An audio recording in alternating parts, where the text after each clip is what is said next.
Fergie has discredited Meghan and Harry again, this time on a daytime TV show in front of all of Britain.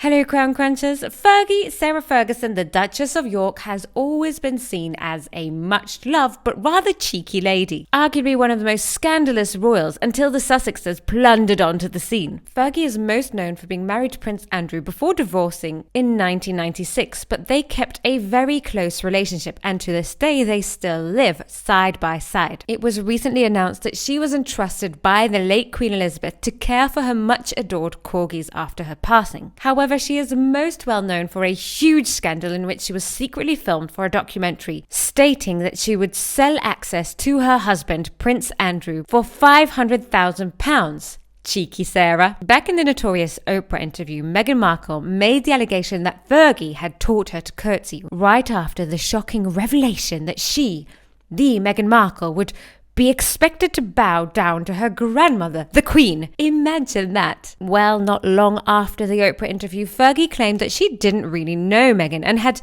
barely even met her, not only throwing Meghan under the bus about the curtsy lie, but also casting doubt on the alleged relationship they had forged, even including a private night of drinks with Sarah and Prince Andrew. Then, of course, maybe the plump-pocketed Princess Meghan had offered $500,000 for the pleasure of drinks with Prince Andrew. If that's the case, would that lead Fergie to deny any such evening? I have a huge reservation about this theory due to the fact that £500,000 to have to spend an evening listening to Meghan harp on about herself would probably be an underpayment for Fergie, the Duchess of York. So more recently, Fergie has hit news headlines again after appearing on the all-women talk show in Britain named Loose Women. The topic came up of Fergie's non-existent invite to the coronation after discussing her own departure from the royal family in 1996. She states that you cannot be expected to be invited to these types of things. You are either in or you're out. You can't have it both ways. You can't say, I want this. You got to hold You're in line. or you're out. You're out. Yeah. Yes, Jane. Yeah. The jury is out whether the recent comment is a dig at the Sussexes' invite to the coronation and, of course, their long list of demands. I happen to believe that Sarah Ferguson, as diplomatic as she can sometimes be, maybe gave us a look into her real feelings about the Sussexes constantly bothering the royal family. Let's get to the comments. Debbie says, correct, Fergie, you can't have it both ways, well said. So Debbie obviously thinks it's very, very much related to Meghan and Harry. Of course, Fergie is respectful of the fact that she is not invited to the coronation. She's grateful to just hang out with the royal family on a daily basis, I believe. She stated that she loved watching these royal events on television and then the whole family coming back to the house and them talking about it together afterwards. She's resigned to the fact that she is no longer part of the public's opinion of the royal family, but of course she still is very, very close to Prince Andrew and her daughters, Princess Beatrice and Princess Eugenie. MW said, well, Fergie isn't wrong and at least she had respect for the Queen. If I can ever spot a dig, I think I feel one there. MW, it is clear that you are hinting at Meghan's behaviour towards Queen, possibly Harry's as well. But Harry did have respect for his grandmother before Meghan came on the scene, so I can only imagine you're talking about Meghan. And I too am disgusted by Meghan's behaviour to the Queen. Of course, you have to curtsy to the Queen. It is not a surprise.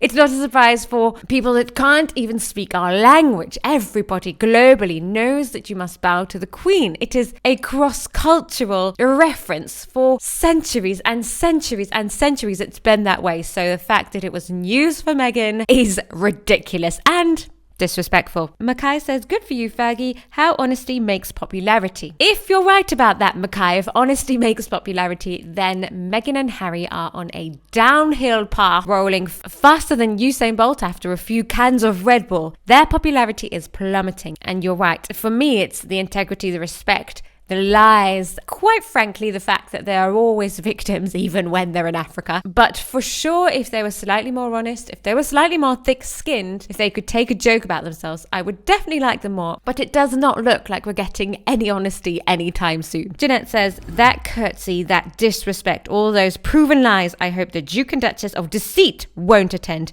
We want our privacy. I've never heard, I love that you've thrown that we want privacy back at them. We want our privacy from the Duke and Duchess of Sussex. It's so poignant and so accurate. I think we're all done with them now. They should really just consider focusing on building their lives in America. Sorry, Americans. Maybe on that desert island that they were talking about briefly. but somewhere else, not on our television screens, not on the royal balcony, not at the coronation, and please not on Netflix anymore. Catherine says, one thing that is for sure, Fergie had nothing but love and respect for her late majesty and said so countless times, of which the late Queen did like Fergie very much. It was very much a mutual thing, and I think obviously if you've ever had a dog, you'll understand what I'm about to say, but if you entrust your dogs to somebody after your passing, you are sure to trust that person, to think that person is capable of looking after the things that you love most in the world, and we know the Queen loved her corgis. And so I think the gesture of the Queen leaving her corgis to Sarah Ferguson really tells us how she felt about Sarah Ferguson after all the drama that came out about Sarah Ferguson and Prince Andrew. You would think that they would be written out of her will, written out of everything, but no, she left her most adored possessions, the corgis,